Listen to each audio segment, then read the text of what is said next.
முதல் 60% வரை ஆடி தள்ளுபடியுடன் super Saravana stores, Chennai, Madurai, Kovai. ஆச்சி மசாலா எந்த சமையலும் ருசி தேடும் ரகசியம் 20 ரூபாய். அமைச்சர் செங்கோட்டையன் அவர்கள் சமீபத்தில் பேசும்போது மகளிர் உதவித்தொகை வந்து எப்போ கொடுப்பீங்க வந்து திமுக முதல்ல 2.5 வருஷம் கொடுத்தாங்களா, எங்ககிட்ட மட்டும் ஏன் உடனே கொடுக்குன்னு சொல்லிட்டு கேட்குறீங்க. 2500 ரூபாய் எப்போ வரும், வருமா வராதா அப்படின்றது நீங்கள் கேட்குற கேள்வி. வரும், ஆனால் எப்போன்னு தெரியாது அப்படின்றத அவர் என்ன பண்ணுறாருன்னா போய் திமுகவை கேட்டிங்களா. இப்போ திமுகவை தோக்கட்சி தான் உங்களுக்கு ஓட்டு போட்டுருக்காங்க. ஆமாம், வேணான்றது ஓரமாக உட்கார வச்சாச்சு. திமுக ஜெயிச்சிருந்தா 8000 ரூபாய் கூப்பனு போய் மிக்சியோ கிரைண்டரோ ஓனுன்றதை வாங்கிக்கின்னு இருக்கலாம். அப்புறம் 2000 ரூபாய் அக்கௌண்ட்டில் மாதம் போட்டு அதிமுக ஓட்டு போட்டு ஜெயிச்சிருந்தா கண்டிப்பாக முதல் மாதிரியில் போட்டுப்பாங்க சார். கண்டிப்பாக பண்ணிருப்போம். ஏன்னா நான் வந்து தலைமைச் செயலகம் வரேன்றாரு. ஏன் உங்களுக்கு ஏன் வலிக்குது? அவர் என்ன குங்ஃபு ஷாலின் மாதிரி இப்படி சுற்றின்னு இதுன்னு வர போகிறாரா, இல்லை போதி தர்மர் மாதிரி பெரிய கலைகள்லாம் வச்சுட்டு இப்படி பண்ண போகிறாரா, இல்லை 7ஆம் அறிவில் வர மாதிரி அப்படியே புரட்சி பண்ண போகிறாரா? அவரே பாதி நேரம் மேலே சொக்கா போடாமல் அரை நிர்வாணமாக தான் போராட்டம் பண்ணிருக்காரு. ஐயா கண்ணு வந்து போராட்டம் பண்ணிட்டு போகிறாரு. பயப்படுறீங்க ஐயா கண்ணை பார்த்து. டெல்லி பயந்துச்சா? மோடிஜியும் இதே தானே பண்ணீங்க ஐயா கண்ணுக்கு. அப்போ இங்கேயும் நீங்கள் அதே தானே பண்ணுறீங்க. என்ன வித்தியாசம்?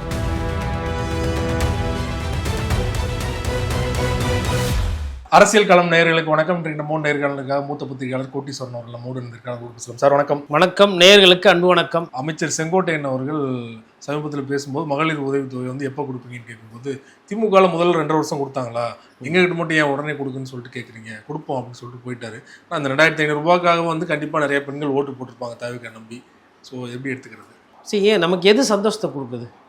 சாங்கு, ஒரு இன்ஸ்டாவில் ஒரு விஷயம், வைப்பு, இந்த ஒரு டான்ஸு, அப்புறம் அந்த பஞ்சு டைலாக். ஸோ இது வந்து உங்களுக்கு தான் அன்லிமிட்டடாக கிடைக்குது இல்லை அப்படின்றது தான் அவர் சொல்கிறார். நான் சொல்லலை, இதை அவர் சொல்கிறத நான் கொஞ்சம் விளக்கமாக ஒரு பத்திரிகையாளர் எல்லாருமே சொல்கிறேன். நீங்கள் கேட்ட கேள்வி என்ன, 2500 ரூபாய் எப்போ வரும், வருமா வராதா அப்படின்றது நீங்கள் கேட்குற கேள்வி.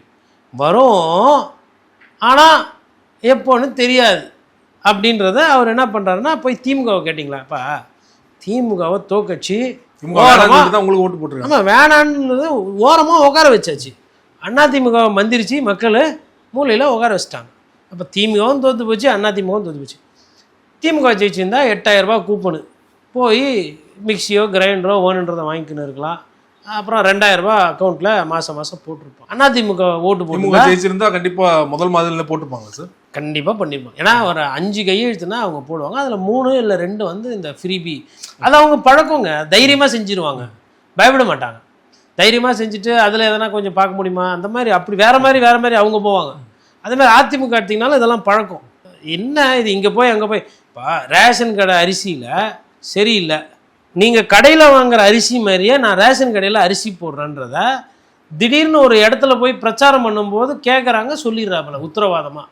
அது ஏன் அதை சொல்ல முடியுதுன்னா முதலமைச்சராக இருந்ததுனால அந்த அனுபவம். அதே மாதிரி உங்களுக்கு தஞ்சாவூரில் கும்பகோணம் சைடில் பிரச்சாரம் பண்ணும்போது நெசவு ரொம்ப பாதிக்கப்பட்டிருக்குது, ஜரி வந்து விலை ஏறி போச்சு, எங்களால் வந்து சமாளிக்க முடியல, பொருள்லாம் விற்கலாம் போது பெண்களுக்கு வண்ண பட்டு புடவை இலவசம், தேவைப்பட்டால் ஆண்களுக்கும் வந்து அந்த ஏழை பாழைகள் திருமணம் பண்ணும்போது வேட்டி, சில்க் வேஷ்டி, உனக்கு பட்டு புடவை இலவசம் யாரும் எடப்பாடி பழனிசாமி அறிவிச்சுட்டு, அதுக்கப்புறம் பத்திரிகையாளர் கேட்கும்போது நான் விசாரிச்சிட்டேன், மில்லுலலாம் 1800 ஒரு 2500 கோடி ஆகுன்றாங்க. 3000 கோடி ஆனால் கூட பரவாயில்ல, 3000 கோடி 1.5 லட்சம் பட்ஜெட்டு போடுறது அது ஒரு பெரிய பணம் கிடையாது அப்படின்னு ரேஷன் கடையிலலாம் அரிசியை குவாலிட்டி இம்ப்ரூவ் பண்ணணுன்னு ஒரு பார்வை. அதே மாதிரி 2 பேருமே வந்திருந்தாங்கன்னா விவசாயிகள் கடன் வந்து ரத்து செஞ்சிருப்பாங்க, 100% செஞ்சுருப்பாங்க. ஏதாவது நிறைய பேர் கேட்பாங்க, நீனா திமுகக்கும் அதிமுகக்கும் நீனா ஆதரவா? ஐயா நான் சொல்கிறது திரும்பவும், திமுகக்கும் அதிமுகக்கும் சத்தியமாக நான் ஆதரவு இல்லை. விவசாயிக்கு அந்த வேளாண்மை கடன் ரத்து ஆச்சுன்னா அவங்க ஒரு நாள் நிம்மதியாக தூங்குவாங்க. கடன் போயிடுச்சு, கடன் இல்லை, கடன் தள்ளுபடி ஆயிடுச்சு.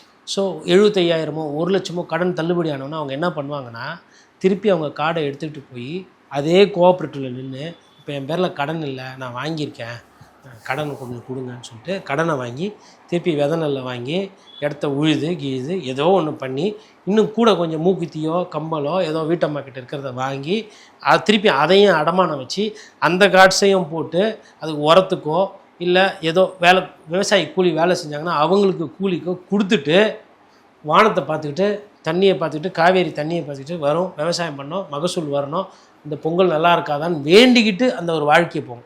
அந்த ஒத்த காரணத்துக்காக தான் நான் சொல்கிறேன், திரும்பவும் சொல்கிறேன், அதிமுகவோ திமுகவோ ஆட்சிக்கு வந்திருந்தால் 100% விவசாயி கடனை ரத்து பண்ணிருக்கும். இதுவும் ஏன் சொல்கிறேன்னா அவங்க கடந்த காலத்தில் பண்ணியிருக்கிறாங்க. அவங்க ட்ராக் ரெக்கார்டு அப்படி. ஒரு மாடு, அந்த மாடு முற்ற மாடா இல்லை உதைக்கிற மாடா இல்லை சும்மா நிற்கிற மாடான்னு மாடு கூட பழகுனவனுக்கு தெரியும். அந்த அடிப்படையில் நான் சொல்கிறேன். இது சரி தாவேக்கா நீங்கள் ரத்து பண்ணுங்க, நீங்களும் ரத்து பண்ணுங்க சொன்ன மாதிரி. இப்போ ஐயா கண்ணை போராட்டம் பண்ணுறேன், நான் தலைமைச் செயலகம் வரேன்றாரு. ஏன் உங்களுக்கு ஏன் வலிக்குது? அவர் என்ன குங்ஃபு சாலின் மாதிரி இப்படி சுற்றி நிற்கிதுன்னு வர போகிறாரா? இல்லை போதி தர்மர் மாதிரி பெரிய கலைகள்லாம் வச்சுட்டு இப்படி பண்ண போகிறாரா? இல்லை 7ஆம் அறிவில் வர மாதிரி அப்படியே புரட்சி பண்ண போகிறாரா? அவரே பாதி நேரம் மேலே சொக்கா போடாமல் அரை நிர்வாணமாக தான் போராட்டம் பண்ணின்னுக்கிறாரு ஐயா கண்ணு. போராட்டம் பண்ணிட்டு போகிறாரு. பயப்படுறீங்க ஐயா கண்ணை பார்த்து? டெல்லி பயந்துச்சா? மோடிஜியும் இதே தானே பண்ணீங்க ஐயா கண்ணுக்கு. அப்போ இங்கேயும் நீங்கள் அதே தானே பண்ணுறீங்க. என்ன வித்தியாசம்? அப்போது விவசாய விஷயத்தில் நீங்கள் பண்ணலை. அப்போது ஒரு சில விஷயங்களை நீங்கள் பின்வாங்குறீங்க. இதுதான் இந்த ஆட்சிக்கு மிகப்பெரிய நெருக்கடியாக போயிட்டுருக்கு. தினமலரில் செய்தி பார்த்தீங்கன்னா, நாங்கள் வெளியில் மாணவர்கள் வெளியில் போராட்டத்தில் நாங்கள் ஒடுக்கி நாங்கள் அரெஸ்ட் பண்ணி வெளியேற்றி போராட்டத்தை முடிச்சு வச்சா, நீங்கள் கூட்டணியில் இருந்துக்கிட்டே நீங்கள் எப்படி உங்களோட கட்சிகள் உடத்தையே கொடுப்பீங்க அப்படின்னு தாவேக சார்பாக கம்யூனிஸ்ட் கட்சிக்கு டோஸ் விட்டதா இன்னைக்கு செய்தி வந்திருக்கு. ஏன்னா தொடர்ச்சியாக தாவேக ஆதரவு செய்தி தான் போட்டுட்டு இருக்காங்க. ஸோ இந்த செய்தியும் போட்டிருக்காங்க. அதை எப்படி எடுத்துக்கிறது? இல்லை, அந்த கேள்வி நியாயமான கேள்வி தானே. தாவேக்கா கேட்க தான் செய்வோம். அப்படியா அப்படின்ட்டு இப்போ குதிரை பேர் அரசியல்லாம் பண்ணியப்பா அப்போ கம்முன்னு தானேப்பா இருந்தோம். நாங்கள் சொல்லியும் நீங்கள் கேட்கலையே. அப்போ எங்களோட மான மரியாதை என்ன போகுதுன்னு இப்போ இவங்களும் திருப்பி கேட்பாங்க. கம்யூனிஸ்ட் கட்சியில் தலைவர்கள் வேணால் அமைதியாக போகலாம், மாண்பு கருதி இது கருதி. அதுவுமே இப்போ சமீபத்தை கூட ஐயா சண்முகத்துக்கிட்ட போய் கம்ப்ளைண்ட் பண்ணியிருப்பாங்களே, ஸ்டூடெண்ட்ஸ்லாம் போட்டு அடிக்கிறாங்க, எஸ்எஃப்ஐயில் அடிக்கிறாங்க, டிஏஒய்ஃபையில் அடிக்கிறாங்க, காவல்துறை கோவப்பட்டு உக்காண்டார் ரோட்டில். அதுக்கப்புறம் ஒரு அரை மணி நேரம் சரி கோவம்லாம் தணிஞ்சிச்சா ஏஞ்சி போவோம் அப்படின்னு சொல்லி ஏஞ்சி போயிட்டாங்க. பட் கீழே இருக்கிற நிறைய பேர் இருக்கிறாங்க அந்த இயக்கத்தில். இப்போ எனக்கு தெரிஞ்ச நண்பர்கள் எல்லாமே நான் நிறைய பேரோட பழகி இருக்கிறேன். அதாவது கீழ் லெவலில் இருக்கிறவங்க. இப்போது கவாஸ்கர்னு ஒரு பத்திரிகையாளர், அவர் தீக்கதிரில் முழு நேர ஊழியர், ப்ளஸ் கட்சியில் இன்றைக்கி ஒரு அங்கம் கட்சி ஊழியர் பெற்று அவங்களாம் வேலை செய்கிறவங்க. அப்புறம் ஜாஃபர் சொல்லிட்டு ஒரு பத்திரிகையாளர், அவர் பத்திரிகை துறை சார்ந்திருப்பார். அப்புறம் என்னோடய நண்பர் ஒருத்தர் ஜெகநாதன் சொல்லி, அவங்களாம் என்னென்னா ஒரு ஒரு கம்யூனிஸ்டாக இருக்கிறது அப்படின்றது அவங்களுக்கு அவங்களுக்கு பிடிக்குது, அதில் ஈடுபடுத்தி கொண்டிருக்கிறவங்க. இப்போ திடீர்னு போயிட்டு இப்போ ஐயா பெரிய ஒரு தோழர் கனகராஜை கொள்கையை மாற்றி சொன்னால் நான் அதுக்கு நான் அது வேஸ்ட்டு, இதே கொள்கை நான் எதுக்கு மாற்றிக்கணும், நீ வேணால் உன்னை மாற்றிக்க போ அப்படின்ட்டு சொல்லக்கூடியவங்க. இப்போ அம்மையார் பாலபாரதியை போயிட்டு ஏங்க கூட்டணியில் இருக்கீங்க அமைதியாக இருங்கன்னா, டாஸ்மாக் கடைலாம் யார் மூடுவா? அவங்களாம் மூடுவாங்க. பொதுமக்கள் பாதிக்குது, அரசுன்றது பொதுமக்களுக்கு உதவி செய்யறதுக்கு, அதுக்கு தான் அரசியல்னு அவங்களோட அரசியல் புரிதல் என்பது வேறு. அப்போ தாவேக்காக்கு இது நெருக்கடியாக வருது.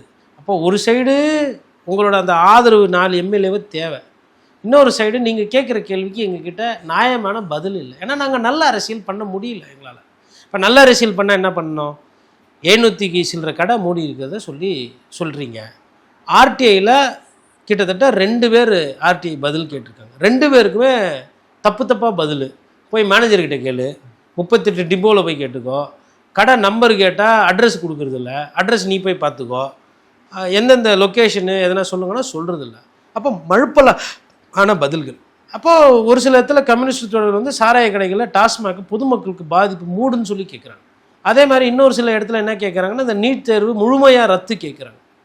அப்போ மக்களோ மாணவர்களோ கேட்கும்போது அவங்க கூட தான் இருக்கிறாங்க.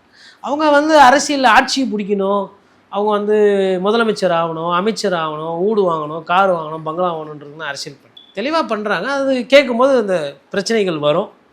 இது எவ்வளோ தொலைவு போகும்னா ஆட்சியெல்லாம் கவுக்க மாட்டாங்க எனக்கு தெரிஞ்சு. கேள்வி கேட்கறதோட சரி, மேபி அவங்க கடிவாளம் போடணும்னு நினைக்கிறாங்க குதிரைக்கு, அதெல்லாம் போட முடியாது. நாங்கள் குதிரை வேக அரசியல், குதிரை பேர அரசியல் வேகமாக எங்களுக்கு நடத்த தெரியும். இந்த தலைவலிலாம் வேணான்னு தான் நாங்கள் எம்எல்ஏக்கள் நிறைய பேர் ராஜினாமா பண்ண சொல்லுவோம். இப்போ விராலிமலை விஜயபாஸ்கர் எம்எல்ஏ ஆனால் இப்படிலாம் கேட்பாரா? சரி, கரூர் விஜயபாஸ்கர் அவர் எம்எல்ஏ ஆகிறார், திருப்பி தாவேக்கால இல்லை அமைச்சர் ஆகிறார், அவர் இது மாதிரிலாம் கேள்வி கேட்பாரா? இல்லை மக்கள் சார்ந்த பிரச்சனைகள் எழுப்புவாரா? இல்லை உதாரணத்துக்கு கரூரில் ஆற்று மண் திருடுறாங்க, விஜயபாஸ்கர் அவர்கள் அதை கேட்பாரா? ஊக்குவிப்பார். ஏன்னா அவரு மேலே அந்த குற்றச்சாட்டு இருக்குது. மணல் வந்து அவருக்கு வேண்டப்பட்டவங்க குடவுனில் திருடி மணலை வச்சுருந்தாங்கன்னு சொல்லி வழக்கு ஒன்று இருக்குது. அப்போது எந்த மாதிரி ஆட்கள் எம்எல்ஏ ஆனால் நமக்கு நல்லது அப்படின்றத தாவேக்கா கவனித்து அதிமுகவில் யாரெல்லாம் கொஞ்சம் கை சூடு, யாரெல்லாம் டபுள் கை டபுள் காலில் கொஞ்சம் நல்லா அரசியலில் விளையாடுவாங்களோ இல்லை வாங்குவாங்களோ அந்த மாதிரி ஆட்கள்லாம் நம்மக்கிட்ட வந்து நின்னா, ஐயா செங்கோட்டையன் இருக்கார், எதனா ஒரு பிரச்சனை இருக்கா அவரால்? வராரு, அமைதியாக பார்க்குறாரு, சிரிக்கிறாரு, சாந்தமாக போகிறார். எதனா பிரச்சனை இருக்கா செங்கோட்டையனால? ஐயா நிர்மல்குமார் அவ்வளோ பிரச்சனை இருந்தாலும் எதனா வெளிப்படையாக தொல்லை கொடுக்குறாரா? இந்த மாதிரி தொல்லை கொடுக்காத ஆளுங்களாம் எங்கள்கிட்ட வாங்க அப்படின்றாங்க. கம்யூனிஸ்ட் தோழர்கள் பார்த்தா தொல்லை கொடுக்குற மாதிரி தெரியுது. திடீர்னு சிபிஐயில் ஐயா வீரபாண்டி என்ன பண்ணிடுறாரு, தேவைப்பட்டால் நாங்கள் வந்து விவசாயிகள் கூட தான் நிற்போன்றாரு. அப்போ இப்படி போய் விவசாயி கூட நின்றுக்கப்பா, எனக்கு நீ வேணாம் அப்படின்னு அந்த கோவம் வருது. அவங்களுக்கு வந்து மக்களா கூட்டணியானா மக்கள்ன்றாங்க. திடீர்னு இவர் வந்து எனக்கு மக்களாக என் ஜனநாயகனா ஜனநாயகம் தான் அப்படின்ற மாதிரி சொல்கிறாரு.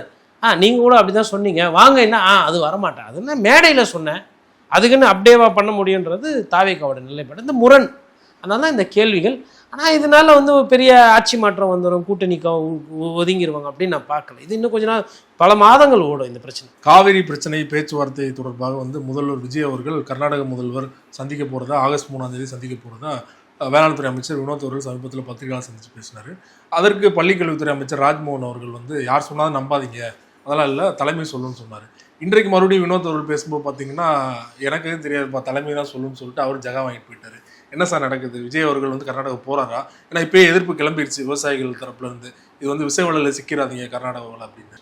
இந்த ஜென்டில்மேன் படத்தில் வந்து காவல்துறை வந்து விசாரிப்பாங்க, இந்த மோதிரம் போட்ட ஆளை நீங்கள் பார்த்துருக்கீங்களா அப்படின்னு கேட்பார். அப்போ ஒரு பூசாரி ஒன்று இப்படி பார்த்துக்கிட்டே இருப்பார். பார்த்துக்கிட்டே அவர் சொல்லணும்னு தோணும், ஆனால் சொல்ல மாட்டேன், எனக்கு எதுவும் தெரியாது, நான் ஒன்றும் பார்க்கலன்னு போயிடுவார். அதே மாதிரி இன்னொரு படத்தில் இன்னொரு கேரக்டர் வரும், சூனாப்பானா உன் அருமைக்கும் பெருமைக்கும் ஆபத்து வந்துச்சு, சூனாப்பானா இந்த கூட்டத்தை கலைச்சி விட்டுருணும். ஏன்னா தரவுகளோ விஷயங்களோ வெளியில் வரக்கூடாது, அவ்வளோதான். அப்போ வேளாண் துறை அமைச்சர் வினோத்துக்கு பாவம் தெரில, தண்ணி எதுக்கு வாங்கிட்டு வர போகிறாங்க? சிமெண்ட் ஃபேக்ட்ரிக்காக வாங்கிட்டு வர போகிறாங்க? விவசாயத்துக்கு தான் வாங்கிட்டு வர போகிறாங்க, குடிக்க தண்ணி. இப்போ வேளாண் துறை அமைச்சரே எனக்கு தெரிலன்றாரு. இப்போ துரைமுருகன் இருந்திருக்கிறாங்க, வீரபாண்டி ஆறுமுகம் இருந்திருக்கிறாங்க அந்த துறை. என்னைக்குன்னா அவங்கக்கிட்ட போயிட்டு இதுமாதிரி முதலமைச்சர் காவேரி விஷயத்தில் இது எனக்கு தெரியாது அப்படி சொல்லிக்கிறாங்களா? இல்லைங்க, இது நிலைப்பாடு அரசோட முதலமைச்சர் கண்டிப்பாக போய் பெற்றுக் கொடுப்பாரு, இல்லை முதலமைச்சர் நடவடிக்கை எடுப்பார். எப்படி பேசினதா எனக்கு தெரியாதுங்க அப்படின்னு பாஸ் அப்படி சொன்னதில்லை. இப்போ ஐயா வினோத் அவர்கள் சொல்லி இவர் மாற்றி பேசிட்டார் இல்லையா, இன்னொரு அமைச்சரே பதிலடி கொடுத்துட்டார், அவர் சொன்னது தப்பு அப்படின்னு சொல்லிட்டு, அதனால் எனக்கு எதுக்கு வம்புன்னு சொல்லிட்டு இன்றைக்கி இப்படி போயிட்டார். இல்லை, இன்றைக்கி வந்து இப்போ இன்னொன்று இவர் வந்து பத்திரிகை துறை சார்ந்த அமைச்சர் ஐயா ராஜ்மோகன். இப்போ யார் சொல்கிறதையும் நம்பாதீங்க அப்படின்னா அவர் சொல்கிறதுலேயே உண்மை இருக்குது. என்னென்னா விஜய் சாரை பொறுத்தவரைலாம் விஜய் சார் பேச்சு அவரே கேட்க மாட்டார். திடீர்னு வந்து நான் கர்நாடகா போகிறேன்னு சொல்லிட்டு அவருக்கே சொல்லின்னு திடீர்னு அவர் பேச்சு அவரே கேட்காம போயிட்டாருன்னு வச்சுக்கோங்களேன், போக மாட்டார். அதனால் யார் சொல்கிறதையும் நம்பாதீங்க, நந்த ஒன்று பார்த்து தெரிஞ்சுக்கோங்கன்னு ஒரு படி மேலே போயிட்டார் ஐயா ராஜ். பாடம் உங்களுக்கு. ஆமாம், இது ஒரு பாடம். அதனால் வதந்திகளை நம்பாதீங்க, நாங்களே சொல்லுவோம். எப்போ சொல்லுவோம்னா நடந்து முடிஞ்சதுக்கப்புறம் தேவைப்பட்டால் சொல்லுவோம், இல்லைன்னா தெரிஞ்சு நீங்களே பார்த்து அறிஞ்சு புரிஞ்சுக்கங்கன்ற மாதிரி ஒரு இடத்துக்கு போயிருக்காங்க. இப்படியும் ஒரு அரசாங்கம் இருக்கிறது. அதாவது காவேரி பிரச்சனையை வச்சு அவ்வளோ அரசியல், ஏன்னா அவ்வளோ மக்கள் வந்து அது சம்மந்தப்பட்டு இருக்கிறாங்க. அந்த ஒரு தமிழனுடைய உயிர்நாடி பிரச்சனை, அந்த பிரச்சனையில் முதலமைச்சர் போவாரா போக மாட்டாரா, கலந்துக்க மாட்டாரா, இவங்க தான் கிளப்பி விட்டாங்க போகிறாருன்னு தெரியல. கேட்டால் யார் பேசியும் நம்பாதீங்க அப்படின்னு அமைச்சரே சொல்லிட்டு போகிறாரு. இதில் துறை சார்ந்த அமைச்சர் நீர்வளத்துறை அமைச்சர் புசியானந்த் அவர்கள் பார்த்தீங்கன்னா, அவர் வந்து படத்துக்கு போயிட்டு அங்கே உட்காந்து பேசிகிட்டு இருக்காரு. இந்த பிரச்சனைலாம் நடக்குதுன்னு தெரியுமான்னு தெரியல அவருக்குலாம். இல்லை தெரியும், தெரியாமலாம் இருக்காது. எதுக்கு நம்ம சொல்லணும்? திடீர்னு தலைவருக்கு பிடிக்கல, தலைவர் போல, இப்போ நான் என்ன பண்ணுறது? அதான் பாஸ். அது இப்போ ஐயா வேறு இப்போ போக்குவரத்து நெரிசல்காரர் ஹெல்மெட்லாம் வேறு போட்டுன்னு போகிறாரு, அதனால தெரியவே தெரியாது அமைச்சர் தான் போகிறாருன்னு. ஹெல்மெட்டு கிடையாது ஆனந்தண்ணே அப்படி அப்புறமா தான் தெரியும். அதனால் அவரும் ஒரு இன்ட்ரெஸ்டிங்கான கேரக்டர் சார். அதாவது புசியானந்த் வந்து பார்த்திங்கன்னா உண்மையிலே ஒரு அரசியல்வாதியாக அவரை பார்க்கும்போது வந்து ஒரு சில விஷயங்கள் வந்து ரொம்ப ஜாலியாக இருக்கார். அவர் தேவையில்லாத அன்னெசரி ஸ்ட்ரெஸ் எடுத்துக்கிறது கிடையாது. இப்போது அந்த இடத்துலலாம் பார்த்திங்கன்னா கடந்த காலத்துலலாம் பார்த்திங்கன்னா துரைமுருகன் இருந்தாங்க, அதுக்கப்புறம் எஸ்பி வேலுமணி கிட்டத்தட்ட அதிமுகவில் இப்போ சமீபமாக இருந்தாங்க, இந்த நம்பர் 2 நம்பர் 3 பொசிஷன். அவங்களாம் வந்து ஒரு மாதிரி ஃபயர் பிராண்ட் மாதிரி இருப்பாங்க. இவரை பொறுத்தவங்க எப்போ எதுக்குப்பா டிராஃபிக் ஆச்சா பைக்கை கொடு, நான் போய் தொலைகிறேன், உங்கள் கூடலாம் இருக்கிறதுக்கு நானே ஓட்டின்னு போயிடுறேன். அப்புறமா அங்கே ஒரு பிரச்சனை, எல்லாத்துக்கும் என்ன தான் போட்டு இது பண்ணுவீங்களா? அவர் வந்து ஒரு ஃபயர் இன்ஜின் மாதிரி.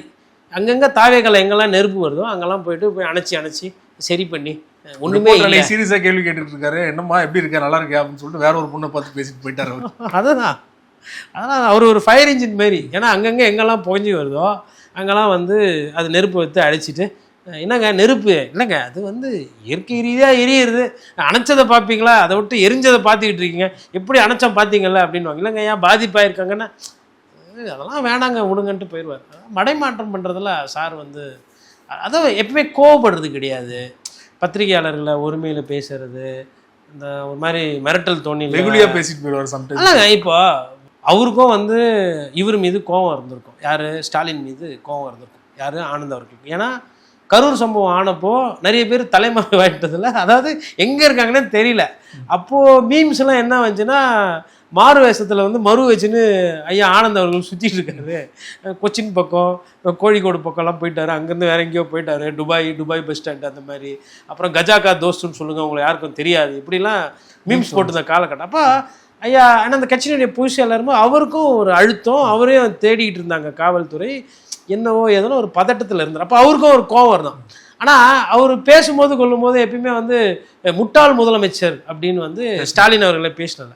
இப்போ ஆதவ் சார் பார்த்தீங்கன்னா வாயை விட்டுருவார். வாயை விட்டு எதனா பிரச்சனையை பண்ணி நான் இப்படி சொல்லலை, ஜென்சி போராட்டம் வெடிக்கட்டும் அப்படின்னு நான் சொல்லலை, நான் கையை இப்படி வச்சுன்னு இருக்கும்போது எனக்கு தெரியாமல் யாரோ அட்மின் அமுக்கி விட்டு போயிட்டாங்க, நான் வாயை இந்த தெனாலி படுத்த நான் இப்படி வாயை வைத்திருப்பேன், பின்னாடி இருந்து யாரோ கூவி கொண்டு டப்பிங் செய்து விட்டனர் அப்படின்னு. இந்த மாதிரி ஐயா ஆதவ் வச்சுன போய் எதனா பிரச்சனை மாட்டிக்குவார்.